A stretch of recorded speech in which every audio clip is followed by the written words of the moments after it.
अनिल पटेलजी मी अनेक ठिकाणी अनेक कुठे मी स्टँडिंग कमिटी फायनान्समध्ये असताना स्वतः मनमोहन सिंगजी आमचे मेंबर होते, प्रधानमंत्री झाल्यानंतर सुद्धा त्यांनी त्या कमिटीत होते। तर त्यांच्या समोर मी त्यांनी जे काम आम्हाला मिळून दिलं होतं त्यांची स्तुती केली। येऊन ते माझ्या पाठीमागे आले, पाठीवर थाप मारली। तर जी समांतर जनवाहिनी यांनी बंद पाडली ती फक्त 792 कोटीची होती, पब्लिक प्रायव्हेट पार्टनरशिपची होती। ती आदरणीय शरद पवार साहेबांनी, जयपाल रेड्डींनी आणि त्याचप्रमाणे बाकी इतरांनी ही केली, कमलनाथजींनी। ह्या सगळ्या योजना त्या ठिकाणी मी ज्या आणल्या होत्या साहेब, त्या फक्त काँग्रेसच्या राज्यामध्ये मी विरोधी पक्षाचा खासदार असताना मी मिळवून घेतल्या। अटलजीच्या राज्यात तर मी किंग होतो, सगळं काही त्या ठिकाणी आम्ही खूप म्हणजे मजबूत युती होती त्यावेळेस। 10 वर्ष मी काँग्रेसच्या राज्यामध्ये विरोधी पक्षाचा खासदार असताना तरी मी असं मला डावललं नाही किंवा शिवसेनेला डावललं नाही। त्यांनी सगळ्या योजना मंजूर केल्या। पाणी आपले समाज जी आपली सिवरेजची योजना होती, मी कमलनाथजीचा हात पकडला आणि सही करा म्हटलं इथे। अरे करतात नाही, करो हात पकडू, बाकी कोणाचा हात पकडू शकतो का आम्ही आताच्या ह्याच्यात? असं वाटतं समोरच्याला उमेदवार भेटत नाहीये, आता तू लढ असं चालू आहे। मी लढतो कोणी म्हणत नाही, तू लढ चालू आहे। आणि याला कारणही तसे आहेत। उद्धवजींच्या सरकारच्या नंतर या संभाजीनगरामध्ये या गद्दारांचं राज्य आलं।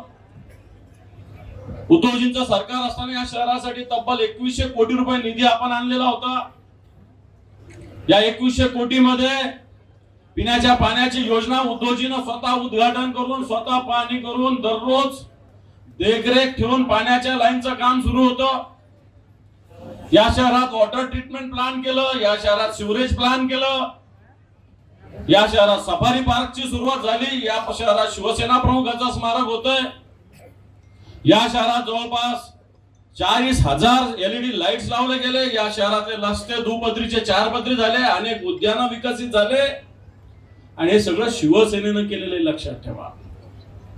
शिवसेनेचा महापौर असताना 2 दिवसाला 3 दिवसाला पाणी होतं इथं। नंदकुमार घोडेले, कलाताई ओझा महापौर राहिलेले। 2 दिवसाला 3 दिवसाला पाणी येत असताना हे हरामखोर लोक आक्रोश मोर्चा करत होते, आक्रोश मोर्चा। आता 8 दिवसाला आणि 9 दिवसाला पाणी येतं। यांचा आक्रोश, यांच्या डोक्यात यांचे हांडे आपल्याला घालावे लागणार आहे, लक्षात ठेवा।